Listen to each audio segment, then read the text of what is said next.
খুলুমবাই নমস্কাৰ মই আমাৰ মিটিং চলোৱা ৰঞ্জন বৰুৱা ডাঙৰীয়া মোৰ পুৰণি বন্ধু যুৱকসকলৰ লগত বহুত বছৰৰ পৰা মিটিং কৰি আহিছে কাউন্সেলিং কৰি আহিছে এই কাৰণে বাৰে বাৰে উঠিব দিয়ে তো মই কৈছো তেখেতক বাৰে বাৰে উঠিব দিব নালাগে বুলি যিয়ে নহওক মই ধন্যবাদ জনালো আৰু আজি আমাৰ বড়োলেণ্ডৰ এটা বিশেষ কাৰ্যসূচী আমাৰ সমাজৰ বিভিন্ন স্তৰৰ যিখিনি লোক আছে সেই সকলক সবল আৰু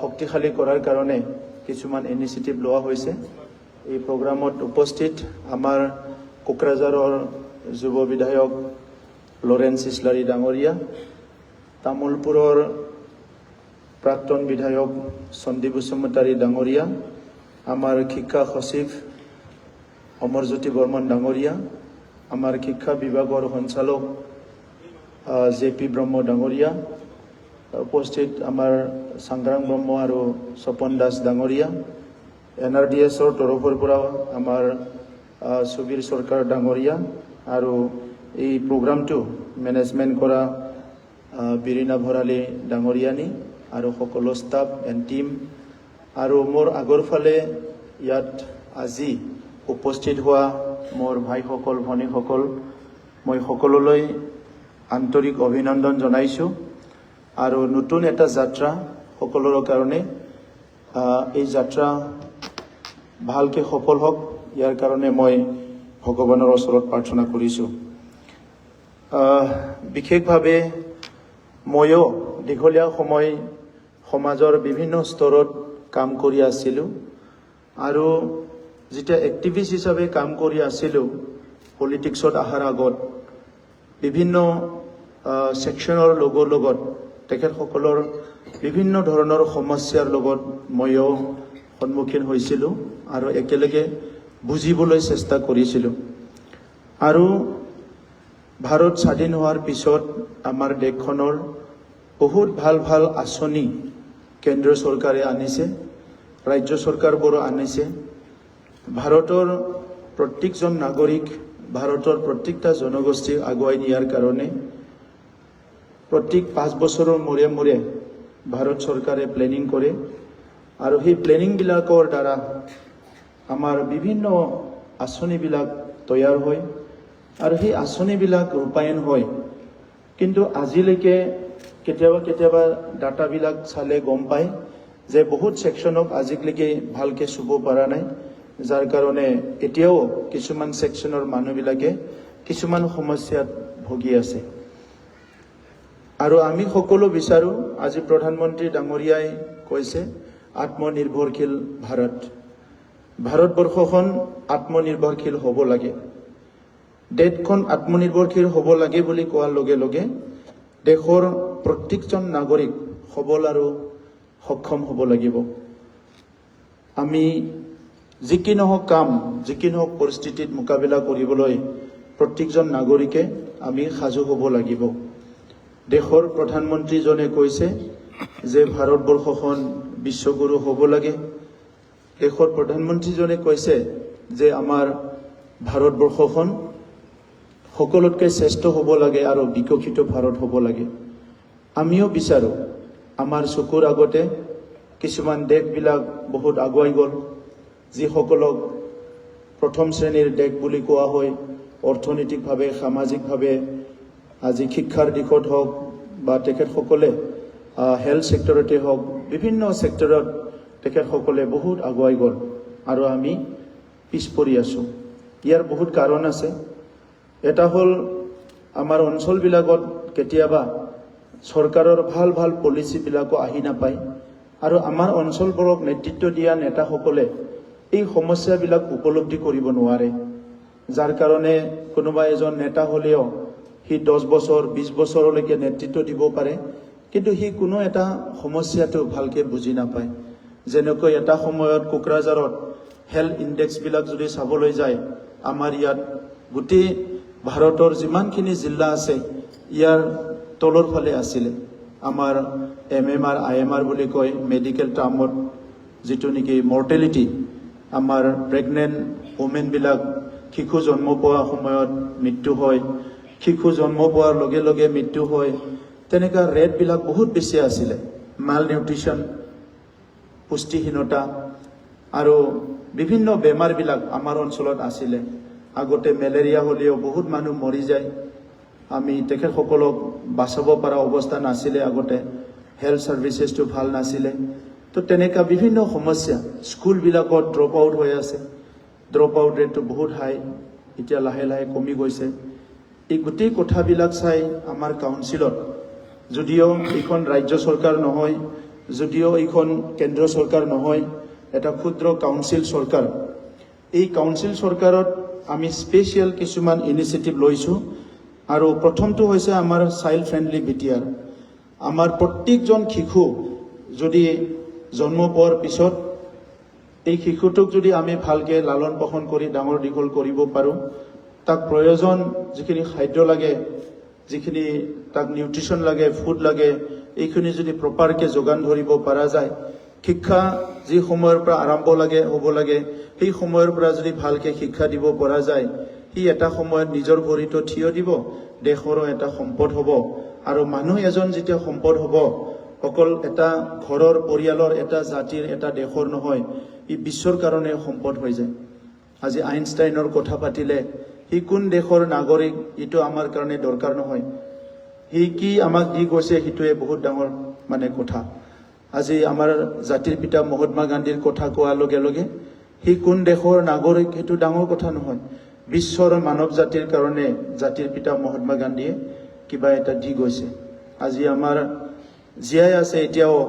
মানে দলাই লামা হিজ হলিনেছ দলাই লামা বুলি কোৱাৰ লগে লগে পৃথিৱীৰ মানুহে চিনি পায় হি কোন দেশৰ নাগৰিক হি কি হয় এইটো বহুত ডাঙৰ কথা নহয় কিন্তু দলাই লামা বুলি কোৱাৰ লগে লগে এজন স্পিৰিচুৱেল লিডাৰ যোনে নেকি মানুহক হিল কৰিব পাৰে এই কথাবিলাক ওলাই যায় তো এই কাৰণে আমি শিশুসকলক গুৰুত্ব দিব লাগিব আজি আমি দেখিবলৈ পাওঁ যে শিশুসকল স্কুললৈতো আহে কিন্তু ড্ৰপ আউট হৈ যায় ড্ৰপ আউট শব্দটো সবে জানে স্কুল ড্ৰপ আউট কিন্তু অকল ড্ৰপ আউট নহয় তাক পুশ আউট আৰু পুল আউটও কোৱা হয় আমাৰ চৰকাৰী ভাষাত ড্ৰপ আউটটো ইউজ কৰে কিন্তু মই যেতিয়াৰ পৰা শিক্ষাৰ কাম কৰিছো 2006ৰ পৰা মই তেতিয়াই বুজি পাইছো ইয়াত পুশ আউট আৰু পুল আউট হয় আমিও এটা সময়ত পুল আউট হৈছিলো কিন্তু মই আউট নহলো মই ষ্ট্ৰাগল কৰি ৰৈ গলো আৰু আমাৰ সময়ত বহুত ল'ৰা ছোৱালীবিলাকে পুশ আউটো হৈছে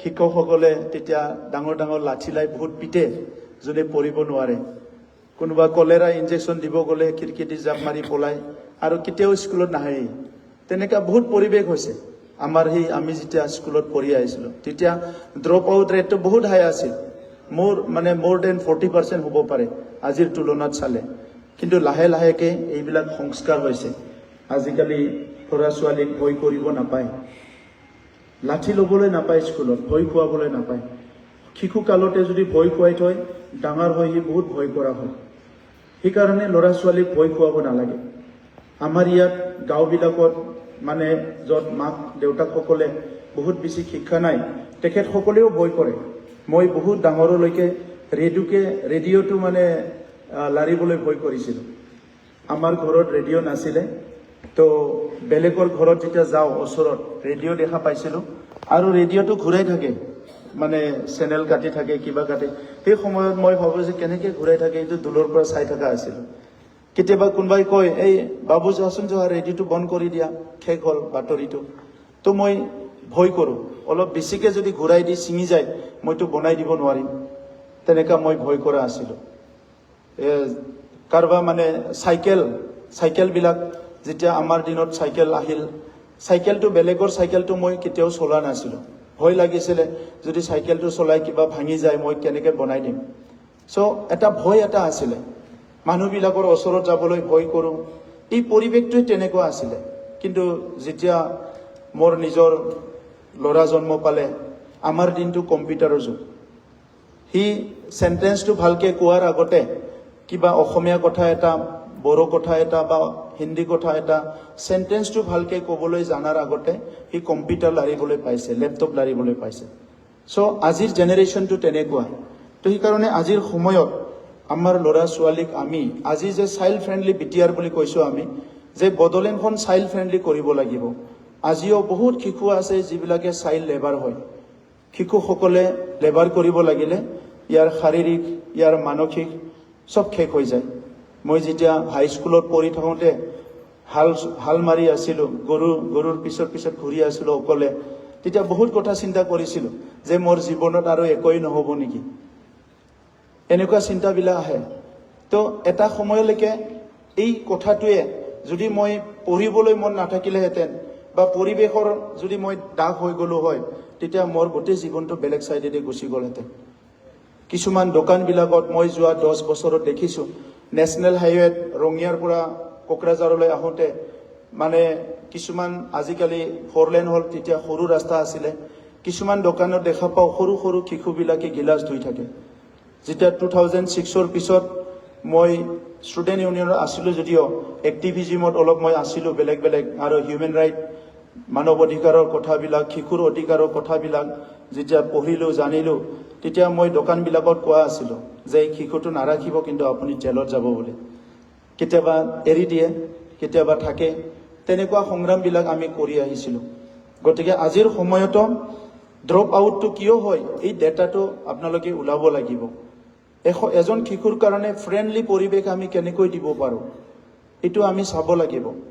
ৰিয়েল টাইম ডাটাটো ওলাব লাগিব। ঘৰত মাক দেউতাকেও গালি পাৰে নেকি শিশুক, কিবা ভয় খুৱাই নেকি, স্কুলত যাই চাব লাগিব যে স্কুলত মানে শিক্ষকসকলে কিবা কৈছে নেকি। মই যোৱা 3টা বছৰত যিমান স্কুলত গৈছোঁ, যে কেতিয়াবা গণ উৎসৱতো গৈছোঁ, বেলেগ টাইমতো গৈছোঁ, প্ৰায় মোৰ দেন 50% স্কুলত এতিয়াও মই লাঠি দেখা পাইছোঁ। মই সোধো যে এই লাঠিডাল কিয় ৰাখিছে, তো ছাৰ বাইদেউসকলে কয় ছাৰ মানে অলপ ভয় খুৱাব লগা হয় বুলি কেনে। মই কৈছোঁ ভয় নোখোৱাকৈ শিকাব লাগিব, ভয় নোখোৱাকৈ শিকাব লাগিব, মৰমেৰে শিকাব লাগিব। মৰমটো কি হয় এইটো বুজাই দিব লাগিব সৰুৰ পৰাই, নহ'লে ডাঙৰ হৈ পেলাই সি ভাইলেণ্ট হৈ যাব। তো সেইকাৰণে শিক্ষাৰ যিটো ভেলু এইটোহে আমি ছাত্ৰ ছাত্ৰীক শিকাব লাগিব। তাক টেক্সট বুকত লিখা আখৰকেইটা মুখস্থ কৰাত জোৰ দিলে নহ'ব। আমাক ৰিজাল্ট লাগে। সো টেক্সট বুকত লিখা থকা আখৰকেইটা মুখস্থ কৰাৰ কাৰণে আমি লাঠি লৈ হ'লেও ভয় খুৱাই হ'লেও এইটো শিকাবলৈ চেষ্টা কৰোঁ। কিন্তু এটা ছাবজেক্টটো, এই ছাবজেক্টৰ মেইন মানে তাৰ মিনিংটো কি, ইয়াৰ পাৰ্পজটো কি, ইয়াৰ কনচেপ্টটো কি, এই কথাখিনি বহুতে বুজাই নিদিয়ে। তাৰ কাৰণে অসুবিধাটো হৈছে। এইকাৰণে আমি শিক্ষকসকলৰো বহুত ট্ৰেইনিং কৰাই আছোঁ। টিচিং যিটো জব, শিক্ষা দান কৰা যিটো চাকৰি, সেইটো মানে চাকৰি নহয়। এইটো চাকৰি হয়, দৰমহা পায়, বাট টিচিং যিটো মেথড এইটো এটা আৰ্ট হয়। চবেই শিকাব নাজানে। মইতো কম যে কোনোবাই গ'ল্ড মেডেল পাই ইউনিভাৰ্চিটিৰ পৰা পাছ কৰি অহা ল'ৰা বা ছোৱালীও ভাল শিক্ষক নহ'বও পাৰে। তাতকে কম মাৰ্কছ লৈ পাছ কৰা ল'ৰা বা ছোৱালীও ভাল শিক্ষক হ'বও পাৰে। আমাৰ সময়ত আমি হাইস্কুলত পঢ়ি থাকোঁতে মেথছৰ টিচাৰ নাছিলে মেট্ৰিক পৰীক্ষা দিয়া সময়ত।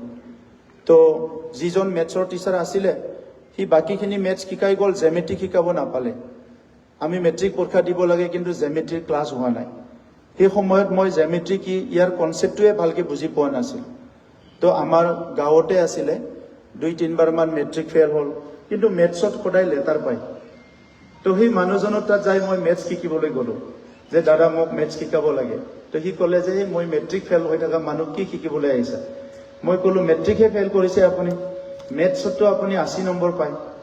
চ' এই মানুহটোক যদি আমি পিক আপ কৰিলোঁ হয়, হয়তো সি চাইণ্টিষ্ট হৈ গ'লহেঁতেন। কিন্তু সেই সময়ত তেনেকুৱা পৰিৱেশ নাছিলে।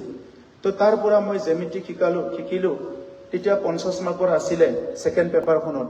আউট অফ 50, 47 মাৰ্কছ পাইছিলোঁ মই তেখেতৰ পৰা শিকি। শিক্ষকতকে এনেকুৱা ভালকে মাত্ৰ 3টা ইভিনিং শিকাইছে মোক। ইমান ভালকে এংগলবিলাক শিকাইছে, মই মানে খুব ভালকে শিকিবলৈ পাৰিলোঁ।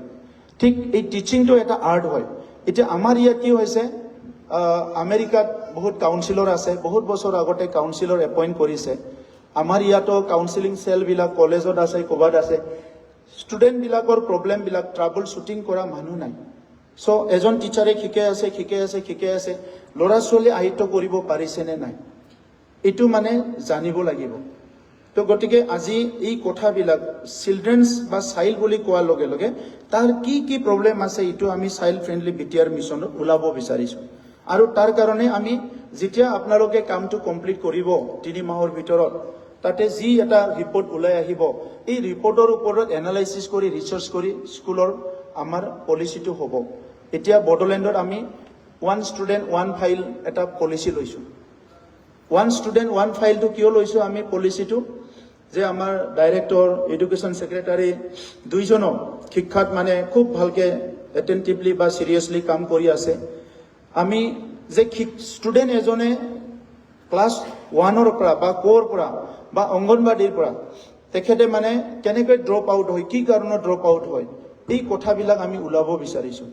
সি মানে তাৰ লাৰ্নিং যিটো কেপাচিটি সেইটো কাৰোবা বেছি কাৰোবা কম হৈ আছে এই কাৰণবিলাক আমি ওলাব বিচাৰিছোঁ এজন টিচাৰে শিকাইছে এখন স্কুলত 5 জনে ফাৰ্ষ্ট ডিভিজন পাইছে 15 জনে ছেকেণ্ড ডিভিজন মানে 50 জনে থাৰ্ড ডিভিজন আৰু বহুতে ফেল হৈছে তো সেইটো কিহৰ কাৰণে হৈছে এইটো একদম মানে ট্ৰেকিং কৰিবৰ কাৰণে যেনেকৈ মেডিকেলত বেমাৰী এজন আহিলে লগে লগে এটা ফাইল বনায় তাৰ ব্লাড টেষ্ট কৰা যায় তাৰ ওয়েট লোৱা যায় তাৰ সুগাৰ টেষ্ট কৰা যায় তাৰ বিপি চেক কৰা যায় তাৰ সব কি আছে কি নাই আমি ষ্টুডেণ্ট সকলকো তেনেকা চাব বিচাৰিছোঁ যিটো নেকি ফাৰ্ষ্ট ৱৰ্ল্ড কাণ্ট্ৰিবিলাকত কৰা হয় তেতিয়াহে আমি এটা জেনেৰেশ্যনক টাৰ্গেট কৰিব পাৰিম যাতে একজনো ল'ৰা ছোৱালী কোনো প্ৰব্লেমত পৰিব লগা নহয় ইয়াৰ পিছত আমাৰ ট্ৰাফিকিংটো আছে আজ যোৱা বছৰ 1 বছৰ আগত আমি দাঁতগাড়ীৰ ফালে প্ৰায় 52 জন শিশুবিলাকক ছিকিমৰ পৰা ৰেস্কিউ কৰি আনিছিলোঁ মুখ্যমন্ত্ৰী ডাঙৰীয়াও আহিছিলে তেতিয়া পুলিচৰ ডাঙৰ ৰোল এটা আছিলে আৰু সেই শিশুবিলাক বেছি ডাঙৰ নহয় সৰু শিশু আছিলে সেই শিশুসকলক কিছুমানক মা দেউতাও পঠাইছে কিছুমানক পঢ়াম বুলি লৈ গৈছে লৈ যাই পেলাই তাতে বাচন মাজিবলৈ দিছে ঘৰৰ কাম কৰিবলৈ দিছে এতিয়াও মানে এইবিলাক পৃথিৱীত ডাঙৰ খাও এইটো কাৰ্স হয় তো ইয়াৰ পৰা আমি উদ্ধাৰ কৰিব লাগিব আৰু উদ্ধাৰ কৰিব লাগিলে তেখেতসকলৰ মাক দেউতাককো আমি সাপোৰ্ট কৰিব লাগিব বহুত মাক দেউতাকে যোৱাকালি মই নিযুত মইনা আঁচনি মুখ্যমন্ত্ৰী নিযুত মইনা আঁচনি প্ৰগ্ৰামত গৈছিলোঁ আৰু তাত যিটো ফাৰ্ষ্ট ফৰ্ম দিছিলোঁ প্ৰপত্ৰ তেতিয়া মই ছোৱালীজনক সুধিছোঁ যে তোমাৰ ঘৰ ক'ত তাই কৈছে অমুকত কোন আছে দেউতা নাই অকল মা আছে তো মায়ে তাইক মানে কলেজত পঢ়াইছে আজি চৰকাৰৰ ভাল আঁচনি অহাৰ কাৰণে পঢ়িব পাৰিলে কিন্তু আগতেতো অসুবিধা হৈ গ'ল এতিয়া তো তেনেকুৱা বহুত ষ্টুডেণ্টবিলাকক মই সোধোঁ সেইদিনা এখন স্কুলত পানেৰীত মই গৈছিলোঁ তাত শিশুৱে আহি কৈছে যে আমাৰ মিড ডে মিল বনোৱা ঘৰটো নাই মিড ডে মিল খোৱা ঘৰে নাই তো মই চাবলৈ গ'লোঁ ছোৱালীজনক সুধিলোঁ তোমাৰ পেৰেণ্টছে কি কৰে ছোৱালীটো ক'লে যে মোৰ দেউতাই মানে কুঁহিয়াৰৰ এইটো ৰস ওলাই পেলাই বিক্ৰী কৰে তো ঠিকে আছে এইটোতো কাম কৰিবই লাগিব মই আকৌ সুধিলোঁ যে ভালকে চলি আছেনে ঘৰটো তাই ক'লে যে ইমান ভালকে চলা নাই ছাৰ বুলি সৰু কিন্তু তাই জানে কথাটো তো এই শিশুবিলাকক ডাইৰেক্টলি ইনডাইৰেক্টলি আমি কেনেকৈ ছাপোৰ্ট কৰিব পাৰোঁ এইটো চাব লাগিব আৰু ট্ৰাফিকিং দৰিদ্ৰৰ কাৰণে হয় বিভিন্ন কাৰণত হয় এই প্ৰব্লেমবিলাক ওলাব লাগিব আৰ্লি মেৰেজ আমাৰ ইয়াত চাইল্ড মেৰেজ বুলি নহয় তেনেকুৱা এই প্ৰথাবিলাক আমাৰ ইয়াত নাই কিন্তু আৰ্লি মেৰেজ হয় এইটো ট্ৰাইবেল ফেমিলিবিলাকত আদিবাসীবিলাকত বহুত আগতে হয় কিন্তু এতিয়া প্ৰায় বিভিন্ন কাৰণত হোৱা হৈছে আৰু চাইল্ড মেৰেজটো হ'লে বা আৰ্লি মেৰেজটো যদি হয় বিফৰ টাইম তেতিয়া এই ফেমিলিটো পংগু হয় এইটো মানে বহুত মানে উইক ফেমিলি হয় সব সাইডৰ পৰা এইটো ফিজিক্যাল সাইডৰ পৰাও বাকি সাইডৰ পৰাও তো সেইকাৰণে আমি এই প্ৰব্লেমবিলাক আমি লাহে শেষ কৰিব লাগিব আমাৰ ডিজেবল ফ্ৰেণ্ডলি বিটিআৰ মিছন বুলি কৰিছোঁ এই যিটো আমাৰ এটা সেকশনৰ পপুলেশ্যন আছে আমাৰ দাদা ভাইসকল যিসকলে বিশেষভাৱে সক্ষম সেই সকলৰ যিটো ডিগনিটি সেইসকলে যেনেকৈ আত্মসন্মান লৈ জীয়াই থাকিব লাগে লাইভলিহুডটো পাব লাগে আৰু সেই তেখেতসকলৰ কাৰণে বিভিন্ন সুবিধাবিলাক আমি কৰিব লাগিব যিসকলৰ মানে বেছি পাৰ্চেণ্টেজ 70-80% তেখেতসকলৰ বহুত জীৱনটো অসুবিধা হয় আৰু তেখেতসকলৰ একো দোষ নাই কিছুমান বিভিন্ন কাৰণত আমাৰ তেনেকুৱা এটা মানে মানুহৰ কিবা এটা পাৰ্টছ কেতিয়াবা কিবা বেয়া হয় তো এই মানৱতাটো চাই পেলাই বা হিউমেনিটিটো লৈ পেলাই আমি মানুহ কোনোবা ওখ চাপৰ হ'ব পাৰে, তাৰ কালাৰটো বেলেগ হ'ব পাৰে, বিভিন্ন হ'ব পাৰে, তো একে মানুহ হিচাপে জীয়াই থকাৰ কাৰণে এটা পৰিৱেশ গঢ়িব লাগিব। সেইকাৰণে আমি ডেটাটো ওলাব দিছোঁ আৰু তাত আমাৰ কিছুমান ডিফাৰেণ্টলি এবল বিশেষভাৱে সক্ষম আমাৰ ভাই ভনীসকলকো ল'বলৈ দিছোঁ এই ডাটাবেছ বা পলিচি বনোৱাত, কাৰণ তেখেতসকলে আৰু বেছি ভালকৈ ক'ব পাৰিব। আগৰ সময়ত মানুহবিলাকে বহুত ঠাট্টা কৰা আছিলে, লাহে লাহে সভ্যতা আগুৱাই গ'ল, চবে বুজি পালে। এতিয়া আমাৰ বড়োলেণ্ডত এনেকুৱা মানে প্ৰায় 27,000 30,000 পপুলেশ্যন আছে, যিসকলক আমি অনাগত দিনত স্কিল ট্ৰেইনিং, তেখেতসকলৰ এডুকেশ্যন, তেখেতসকলৰ লাইভলিহুড এইবিলাক আমি মেনেজ কৰিবলৈ বিচাৰিছোঁ, যাতে বড়োলেণ্ডত আমাৰ জন্ম পোৱা ডিফাৰেণ্টলি এবল বা বিশেষভাৱে সক্ষম আমাৰ ভাই ভনী দাদা ভাইসকলে ভালকৈ ইয়াতে জীয়াই থাকিব পাৰে। ইয়াৰ লগতে বড়োলেণ্ড ওমেন এম্পাৱাৰমেণ্ট মিছন এটা আমি লৈছোঁ। মহিলাসকল আগৰ পৰিৱেশ নাই, এতিয়া সেল্ফ হেল্প গ্ৰুপ হ'ল, বেলেগ বেলেগ মানে কমিউনিটি কেডাৰ হ'ল, মহিলাসকলে বিভিন্ন কামবিলাক কৰিব পাৰে এতিয়া। বাট ষ্টিল আমাৰ মহিলাসকলক আৰু আগুৱাই আনিব লাগিব।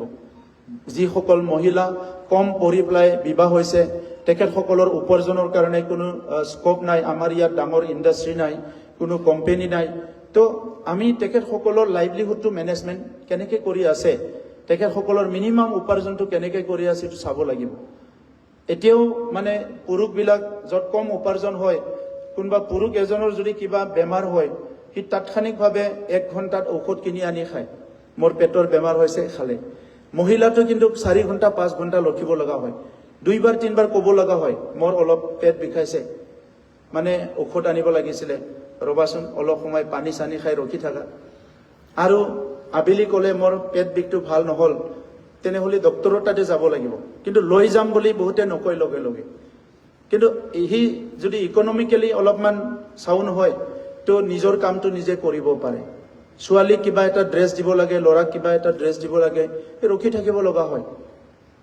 আলহী আহিছে কিবা এটা খুৱাব লাগে, সিটোকো মানে সুধিব লগা হয় যে মই মাছ 1 কিলো আনিব লাগিছিল, আলহী আহিছিলে, ফোন চোন কৰি সুধিব লাগিব, যদি নাপায় আৰু ৰখি থাকিব লাগিব। এতিয়াও মানে বহুত সমস্যা আছে, মই এনেই কমন সমস্যাটো কৈছোঁ, আৰু ডাঙৰ ডাঙৰ সমস্যা আছে। চ' ওমেনসকলক এম্পাৱাৰ্ড কৰিব লাগিব। এজন ওমেন এম্পাৱাৰ্ড হোৱাৰ লগে লগে সি যিটো ঘৰত, তাই যিটো ঘৰত থাকে, এজন যি গৃহিণী হয় বা এজন বোৱাৰী হয় বা এজন ছোৱালী হয় বা এজন মাক হয়, সেই পৰিয়ালটো বহুত ভাল হৈ যায়। তো সেইকাৰণে মহিলাক এম্পাৱাৰ্ড কৰাটো অত্যন্ত দৰকাৰ।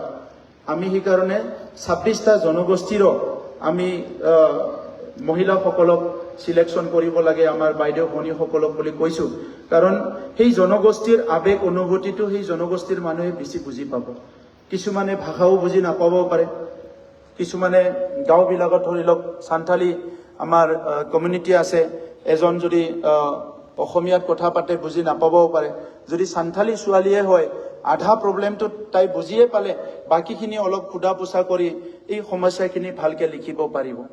তেনেকা সেইকাৰণে চব কমিউনিটিৰ পৰা আমি লোৱাৰ কথাটো কৈছোঁ যে যাতে মহিলাৰ সমস্যাখিনি ওলাব লাগে। নৰ্মেলি আমাৰ মহিলাৰ সমস্যা আছে বুলি কৈ থাকিলে নহ'ব। আজিৰ তাৰিখত কি সমস্যা আছে? প্ৰধানমন্ত্ৰী ডাঙৰীয়াই মহিলাসকলৰ কাৰণে বেটি বাচাও বেটি পঢ়াও যি এটা ভাল এটা মানে প্ৰগ্ৰাম লৈছে, ইয়াৰ লগত সংগতি ৰাখি আজি বহুত বেলেগ প্ৰগ্ৰামবিলাক ৰাজ্য চৰকাৰবিলাকো লোৱা হৈছে। আমি ইয়াত বিচাৰিছোঁ যে স্পেচিফিক ইণ্টাৰভেনশ্যন, টাৰ্গেটেড এটা জাগাত আমি যাতে মানে হিট কৰিব পাৰোঁ বা সেই জাগাত যাই পেলাই আমি কামটো কৰিব পাৰোঁ, তেনেকা ৰিয়েল টাইম ডেটাটো আমি ওলাব বিচাৰিছোঁ। ঠেংফাকৰি ডিজিটেল চেম্পিয়ন, সেইটো আমাৰ 3 বছৰ আগতে লোৱা মিছন আছিলে, দেৰিকৈ আৰম্ভ হৈছে। তাত আমি এইটো স্পেচিয়েলি মানে যিসকল ঘৰত বিয়া হয় আমাৰ মহিলাসকল আছে, মোবাইলটোতো আজিকালি চবে জানে, মোবাইলত ফোন কৰিব, ফটো তুলিব, হোৱাটছআপ কৰিব। এতিয়া তাতকৈ এটা মোবাইলত আৰু বহুত কাম কৰিব পাৰে। আজিকালি ইলেক্ট্ৰিক বিল দিয়ে, কিবা কিবি কৰে, আৰু টেলিমেডিচিন কৰিব পাৰে। আজিকালি টেলিমেডিচিন ধৰ আমাৰ গ্ৰাম্য অঞ্চলত আছোঁ, 20 কিলোমিটাৰ দূৰত মানে ডক্টৰৰ তাত যাব লাগে, 30 কিলোমিটাৰ দূৰত, হঠাৎ কোনোবা এজনৰ বেমাৰ হ'ল, আজিকালি বহুত ডাঙৰ হস্পিটেলবিলাকে টেলিমেডিচিন কৰি আছে। তো তাত ফোনেদি কণ্টেক্ট কৰি বেমাৰীটোক মানে দেখাই পেলাই ভিডিঅ' কল কৰি কোন জায়গাত বেমাৰটো হৈছে, বেমাৰৰ নেচাৰটো, চিমটমটো কি, এইটো যদি ভালকে দেখাই দিব পাৰে, তাৰে পৰাই প্ৰেছক্ৰিপশ্যন কৰিব পাৰে যে এইটো ঔষধটো দিয়ক বুলি কেনে। তো মহিলাজন যদি ভাল ডিজিটেলি এক্সপাৰ্ট হয়, এই কামবিলাক কৰিব পাৰে। আজিকালি কি আছে, ইকনমিক লিটাৰেচি, ফাইনেন্সিয়েল লিটাৰেচিৰ কথা আহিছে, তাত ডিজিটেল কথাটো জানিব লাগিব যে ফাইনেন্সটো কেনেকৈ মেনেজ কৰিব লাগে। বিভিন্ন আজি নতুন নতুন ডেভেলপমেণ্ট আহিছে, AIৰ কথা আহিছে, কিবা এটা যদি কথা বুজি নাপায় এইটো ওলাই চাব পাৰে। বহুতখিনি সুবিধা আছে। আমাৰ সময়টো আচলতে বিশ্বায়ন হোৱাৰ লগে লগে আৰু সায়েন্স আৰু টেকনলজিটো আগবাঢ়ি যোৱাৰ লগে লগে আমাৰ সময়টো বহুত ভাল আৰু বহুত সহজ হৈছে আমাৰ জীৱনটো। খালি এইটো বেয়া ব্যৱহাৰ কৰিব নালাগে। বহুতে মোবাইলটো বেয়া ব্যৱহাৰ কৰে, আজি গুগলবিলাক, ইউটিউববিলাক, ফেচবুকবিলাক বেয়া ব্যৱহাৰ কৰে। ইয়াৰ কাৰণে বেলেগ এজনে কষ্ট পায়, নোহোৱা কথাবিলাককো লিখি থাকে, আমি সেইবিলাকে চাই ব্যস্ত হওঁ আৰু আমাৰ সিদ্ধান্তবিলাক ভুল হয়। যেতিয়া মোবাইল নাছিলে আমি কিতাপ পঢ়ি চাই যিটো আছিলে একদম সঠিক সিদ্ধান্ত। আজিকালি মই কাকবা বেয়া পাওঁ, মই আমাৰ ছেক্ৰেটাৰীক বেয়া পাওঁ, ছেক্ৰেটাৰী কিবা এটা ফটো বনাই দিলোঁ AIত, অলপ বিকৃত ধৰণৰ, তেখেতৰ নোহোৱা কথা এটা লিখি দিলোঁ, এনেকুৱা কৰি পেলাই এটা সমাজখনত বেয়া ইম্পেক্ট কৰিছে। মই আপোনালোকক অনুৰোধ কৰিব বিচাৰিছোঁ যে আমি যি কৰিব লাগে ভাল, যি কৰিব পাৰে ভাল কৰিব লাগে, কিন্তু বেয়া কৰিব নালাগে, বেয়া কৰিব নালাগে। আমি আগতে হাইস্কুলত ওৱান সেইং প্লিজ বুলি এটা আমাৰ প্ৰ'জ আছিলে, আমি কিতাপত পঢ়িছিলোঁ, প্ৰবন্ধ এটা আছিলে, ওৱান সেইং প্লিজ। আমাৰ ইয়াত প্লিজো নাই, চৰিও নাই, এইবিলাক একো নাই ইয়াত। এই কাৰণে আমাৰ যি কয় অলপ খঙতে কোৱাৰ নিচিনা হয়, হেট এৰি দে বুলি ক'ব, হয়নে? ৰাস্তাত গৈ আছোঁ, কোনোবা আগত থিয় দি আছে, হেট এৰি দে বুলি ক'ব। তো বেলেগ অলপ মানে বেলেগ কাণ্ট্ৰিৰ মানুহবিলাকে ক'ব মানে এক্সকিউজ মি বুলি, প্লিজ মানে মোক চাইড দিয়ক বুলি ক'ব। কিবা এটা হ'ল, চৰি দে বুলি কেনে, তো এনেকৈ ক'ব। কিন্তু আমাৰ ইয়াত চৰি কোৱাৰো মানে নিয়ম নাই। চ' এজন মানুহে যেতিয়া এজনক খং কৰে, এই খংটো বেলেগত যায়, বেলেগত যায়, বেলেগত যায়, এনেকা ষ্টৰিটো আছিলে মানে ওৱান সেইং প্লিজ। এতিয়া সেইকাৰণে আজি আমি এটা সুস্থ, শান্তি আৰু প্ৰগ্ৰেছিভ এটা উন্নয়নৰ এটা ছ'চাইটি বনাব বিচাৰিছোঁ। শান্তি কেনেকৈ আহিব? চবে শান্তিৰ গান গাব লাগিব, তেতিয়াহে শান্তি আহিব। চবে অশান্তিৰ গান গালে শান্তি নাহিব। মৰম চবে দিলেহে মৰম আহিব। আজি মানুহবিলাকে চবে খঙে দিলে খঙে আহিব, উল্টাটো জুই দিলে জুয়ে আহিব, জুইত পানী আনিব লাগিব। সেইকাৰণে আগত পৃথিৱীত যোৱা 100 বছৰত কি ভুল হৈ গ'ল, 50 বছৰত কি ভুল হৈ গ'ল, 20 বছৰত কি ভুল হৈ গ'ল, সেইটো আমি ৰিপিট কৰিব নালাগে। আহি থকা সময়ত কি ভাল কৰিম, সেইটোকে আমি কথা পাতিব লাগে। তো সেইকাৰণে পৃথিৱীত মানৱ জাতিটোৱে এক সমান, কোনো ডিফাৰেঞ্চ নাই। জন্ম পোৱাত আমি একে, ইয়াৰ পিছতে আমি জাতি, জনগোষ্ঠী, ধৰ্ম, বৰ্ণ এইবিলাক কৰি লৈছোঁ। কিন্তু আমি মানৱতাটো লৈ আগবাঢ়িব লাগিব। সেইকাৰণে যোৱা 30-40টা বছৰত আমাৰ বহুত ভাইলেন্স হৈ পেলাই বহুত ক্ষতি হৈ গ'ল। এই ক্ষতিটো আমি পূৰণ কৰিব নোৱাৰোঁ। যাৰ 5000 মানুহ মৰি গ'ল, যাৰ ঘৰত ডেকা ল'ৰা মৰি গ'ল, শ্বহীদ হৈ গ'ল, যাৰ মাৰ চকুটো মানে চকু পানী পৰিলে আজিলৈকে বুকুটো উদাং উদাং পাই আছে, সেইটো আমি পূৰা কৰিব নোৱাৰোঁ। কিন্তু আহি থকা সমাজখন আমি ভাল কৰিব পাৰোঁ। যাৰ মানে দুজনকৈ পুত্ৰ মৰি গ'ল, সেই মাক আমি ঘূৰাই আনি দিব নোৱাৰোঁ তেওঁৰ পুত্ৰ, কিন্তু সেই মাজনীয়ে যাতে মৰাৰ আগত ভাল এটা সমাজ দেখা পাই যায়। মোৰ মা ক'ব জানা নাছিলে যে তুমি কলেজত পঢ়া, ইউনিভাৰ্চিটিত পঢ়া, ডাঙৰ চাকৰি কৰা। কিন্তু আমাৰ জেনেৰেশ্যনটো আমি যিহেতু দেখিলোঁ, আমাৰ ভাই, আমাৰ আহি থকা জেনেৰেশ্যন, আমাৰ পুত্ৰ নাতি পুতিবিলাকক এটা ভাল সমাজ, ভাল শিক্ষা, ভাল সংস্কাৰ আমি দি যাব লাগিব।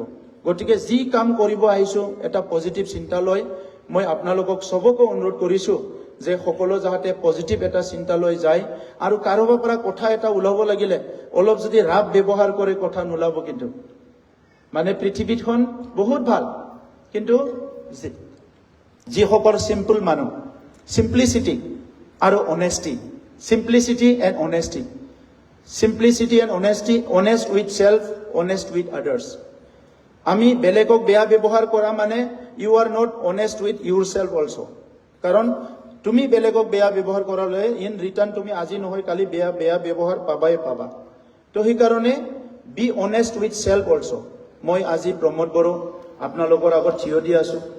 মই প্ৰমোদ বড়ো বুলি কোৱা মানুহজনক মই কেনেকৈ লৈ যাম মই চাব লাগিব মই এই মানে মোৰ বডিটো ক'ত ইউজ কৰিম মই মোৰ ব্ৰেইনটো ক'ত ইউজ কৰিম মই এই ব্ৰেইনটো যদি মই বেয়া কামত ব্যৱহাৰ কৰোঁ মোৰ জীৱনৰ মিনিংটো একো নাথাকিব মোৰ জন্মটো ঈশ্বৰে কিয় দিছিলে মই নিজকে সুধিব লাগিব আপোনালোকে নিজকে সুধি চাওক চবে যে কিয় জন্ম দিছে পৃথিৱীত কিবা এটা কাম দিছে সো সেই কামটো কৰিব লাগিব আৰু পোৱা নোপোৱা হোৱা নোহোৱাক লৈ পেলাই ইমান ঘাবৰাব নালাগে আমাক ঈশ্বৰে জন্মও দিছে ৰাস্তাও দেখাইছে এই ৰাস্তা দি কৰি গৈ থাকিলে আমি এটা সময়ত নিজৰ বিচৰা এটা মানে যিটো স্যাটিসফ্যাকশন এটো আমি পাম সফল বিফলটো সদায় ভাবিব নালাগে কম্পিটিশনত সদায় যাব নালাগে আমাৰ জীৱনটো কম্পিটিশনৰ কাৰণে নহয় আমাৰ জীৱনটো ভালকে জীৱন যাপন কৰিবলৈ ঈশ্বৰে পঠাইছে গতিকে ভাল কাম কৰিবা আৰু এই কাম আজি যে ইটো যিটো ইনিচিয়েটিভ লৈছে ইটো কত হোৱা নাই